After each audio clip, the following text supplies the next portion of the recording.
Let's move back to the Middle East for the next few minutes because the BBC has travelled to Israel's demilitarised buffer zone with Syria, where UN monitors have accused Israel of severe violations of the 1974 ceasefire agreement between the two countries. It's alleged that Israeli trenches, vehicles and personnel have crossed into the demilitarised area in the past few months. The IDF has denied the allegations, saying it's operating to boost defences on Israeli territory, having previously accused Syria of daily breaches of that agreement. Our Middle East correspondent Lucy Williamson has sent this report from the occupied Golan Heights. Already fighting wars on two of its borders, Israel has been quietly building trenches along its buffer zone with Syria. UN monitors here watch the demilitarised strip between the two countries 24 hours a day. They've invited us to their camp overlooking the fence to share what they've seen. All along this frontier, Israel has been building new trenches and earth berms.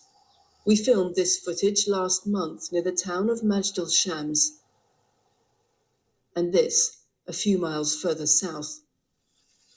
The buffer zone with Syria begins some 50 metres inside this fence. Most of Israel's new construction doesn't cross into it, but the UN says some has, describing it as severe violations. Where the trenches are being dug, we evaluate that some part of the trench has penetrated. How many locations? Approximately 5. That's a guess, rough. And I have been there. By how much are you being told? A couple of metres in each case. Satellite footage shows new construction along large stretches of the frontier. The UN says trenches have crossed into the demilitarised zone in several places, and that military vehicles and personnel have too. It says it has repeatedly protested to Israel. Israel's army says the trenches are to protect against infiltration by Iran-backed groups in Syria and do not break its ceasefire agreement. I can tell you that Israeli officials have been communicating with the UN, talking about these issues, and I can tell you, IDF is operating on Israeli territory, making sure that a terror invasion is not possible, making sure we are defending our borders.